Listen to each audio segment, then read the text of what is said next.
During her mother's wake, Emily is abruptly dragged away by HOA security as her husband Michael reveals a shocking secret. He's the state attorney. This peaceful suburban neighborhood, usually a model of tranquility and order, is governed by an HOA led by Karen Witherby.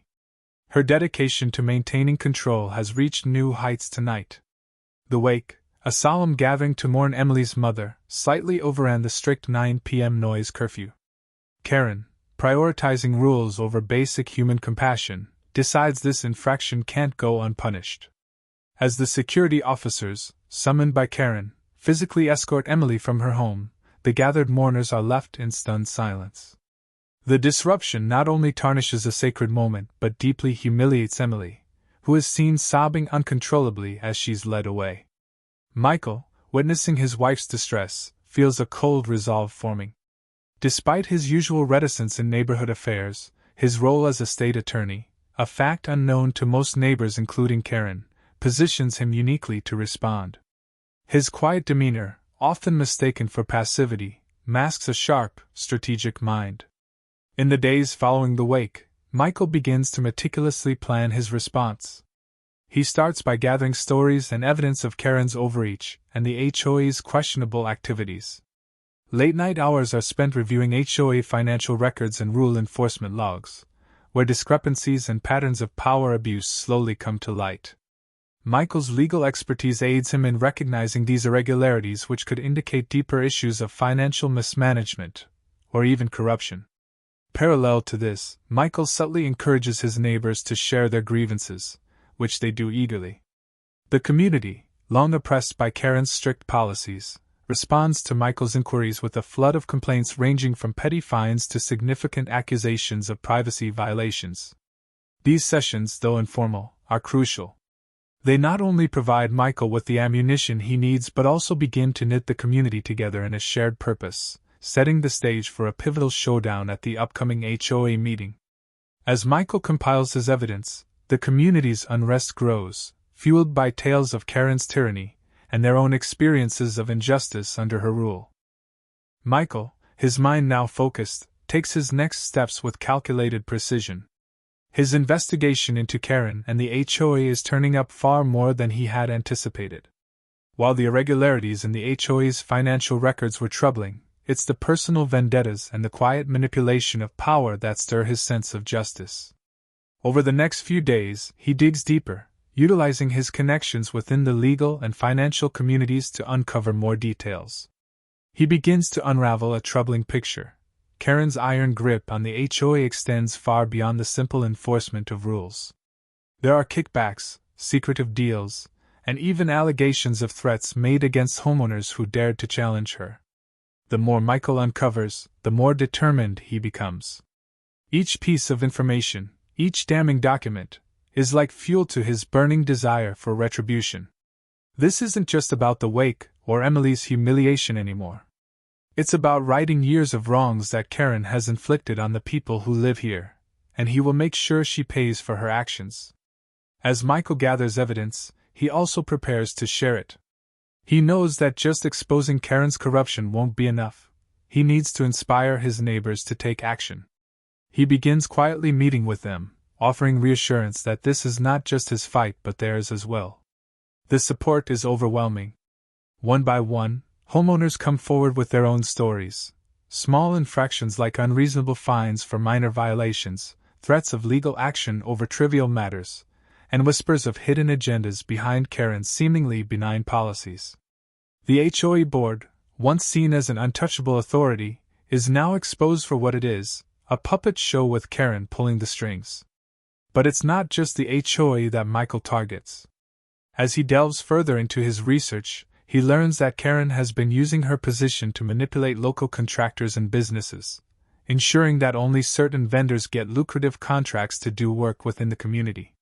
She has been running a quiet but lucrative side hustle, forcing neighbors to pay inflated prices for services they don't need. Michael's stomach churns as he digs through the papers and phone records, each revelation confirming that Karen's reach extends deeper than anyone in the neighborhood had realized. With all the evidence in hand, Michael prepares for the ultimate showdown. The annual HOA meeting is approaching, and this year, Karen is sure to dominate the conversation, just as she always has. But Michael is prepared. He's crafted a detailed presentation that not only exposes Karen's financial misdeeds but also dismantles her power structure. The plan is simple: show the community the full extent of Karen's corruption and give them the tools to fight back. In his mind, Michael can already see the pieces falling into place. He knows the board members are just puppets, easily swayed by Karen's influence. But with the evidence Michael has gathered, they won't have a leg to stand on. The homeowners will see the truth, and Karen's reign will finally be over. The people will rise up, not just because of what happened to Emily, but because they've all been victimized by Karen's ruthless grip on the HOA. Michael's final preparations are meticulous. He rehearses his speech, making sure every detail is perfect. He knows that one misstep could derail everything, but he's confident in the weight of the evidence. It's no longer just about revenge, it's about justice. Michael has always played by the rules, but now he will use those very rules to destroy the foundation Karen has built her power on. He will expose her for the fraud she is and make sure she never has the ability to hurt anyone again. As the day of the HOA meeting draws closer, Michael feels a sense of calm. He's ready. The neighbors, many of whom have never stood up to Karen, are ready too. They've seen enough, and they're ready to fight back. They will no longer be intimidated. It's time to take back their community. It's time to end Karen's reign of terror. The night before the HOA meeting, Michael feels a sense of finality. He's done all the prep work, collected the evidence, and has his argument lined up perfectly. He knows this is his moment. For too long, Karen has controlled the neighborhood with her tyrannical rule, using fear and intimidation to maintain her grip on power. Now, it's his turn to turn the tables. His plan is simple but powerful. He will reveal Karen's deep-seated corruption in front of everyone and watch as her empire crumbles. The morning of the meeting, Michael walks into the HOA hall with a sense of quiet determination.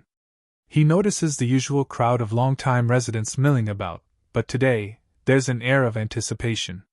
He can see the uncertainty in their faces. For years, they've lived under Karen's thumb, afraid to speak out. But today, that will change. The room fills quickly, and soon, the board members sit at their elevated positions, their smug expressions in place. Karen, as always, is at the head of the table, a self-satisfied grin spread across her face.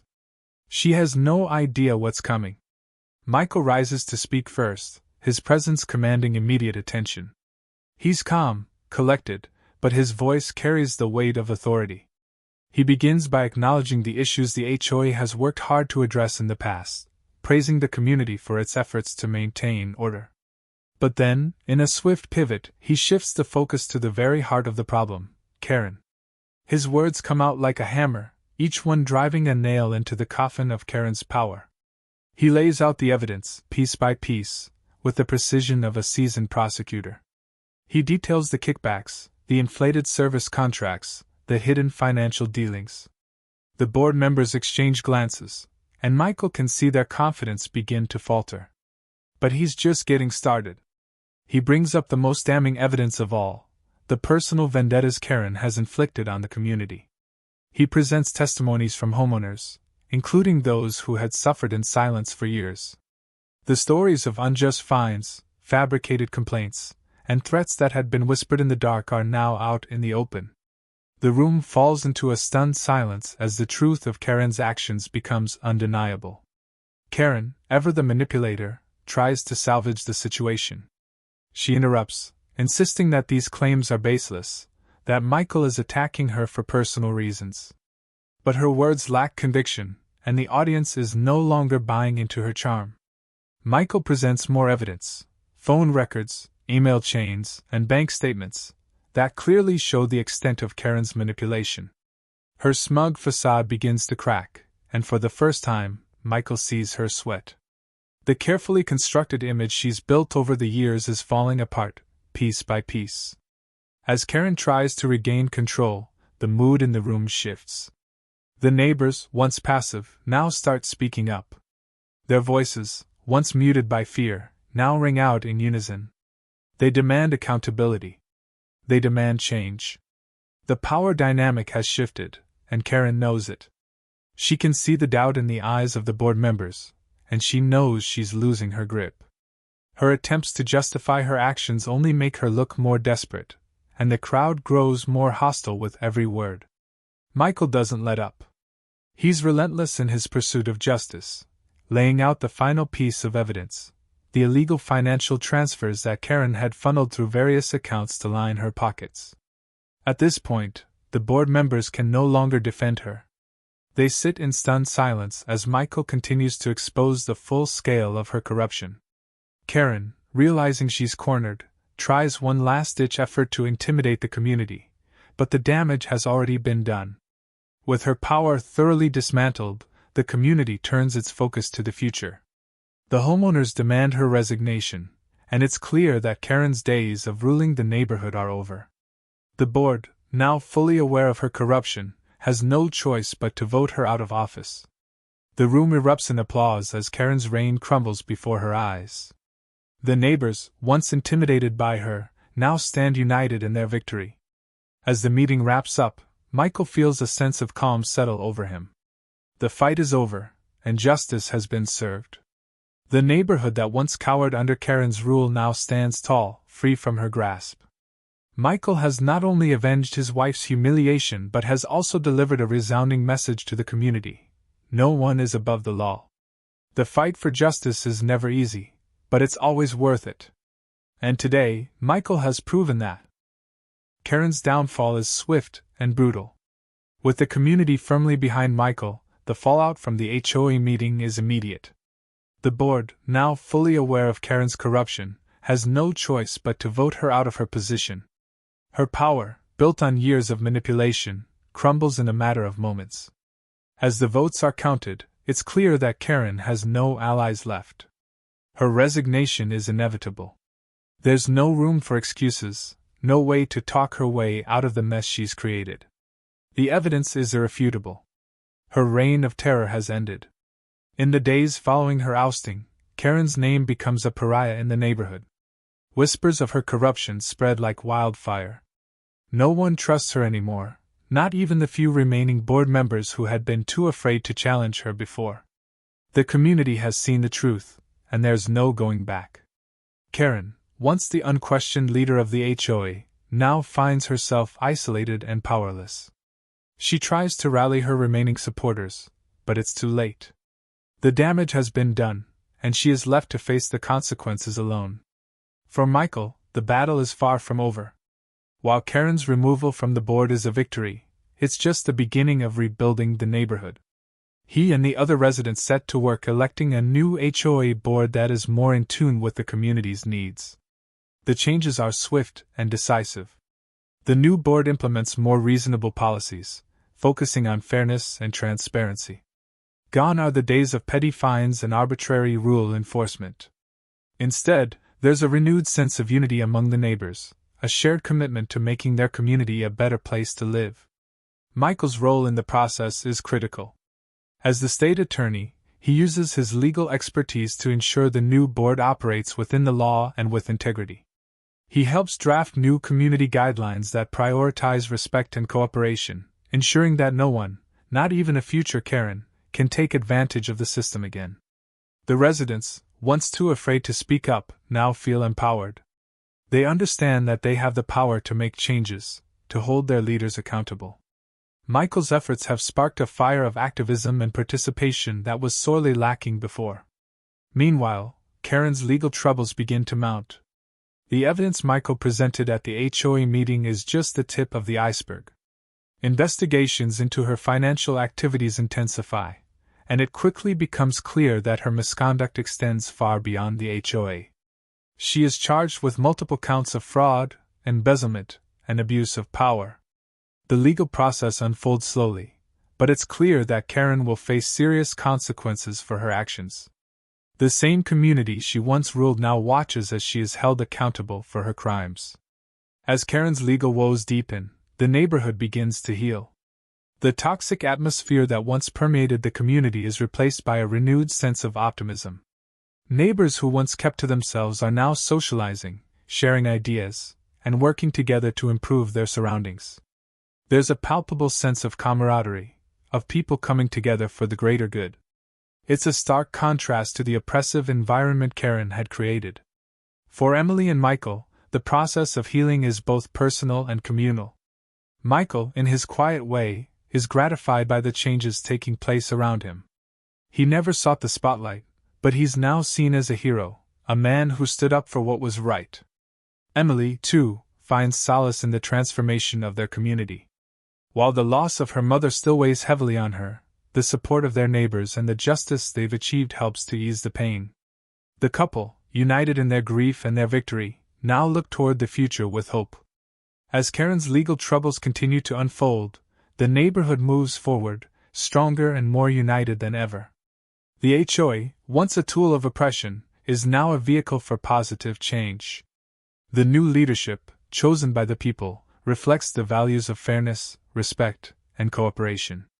The community thrives, and Michael and Emily find peace in knowing they were part of the movement that restored justice to their home. In the end, it's not just about the defeat of one corrupt woman. It's about the triumph of the community. Michael's quiet, strategic approach has shown that change doesn't always come with loud protests or dramatic speeches. Sometimes, the most powerful weapon is the truth, and the resolve to see it through. The people of the neighborhood have learned that standing up for what's right is never easy, but it's always worth the fight. And with that, they begin to rebuild, stronger than before.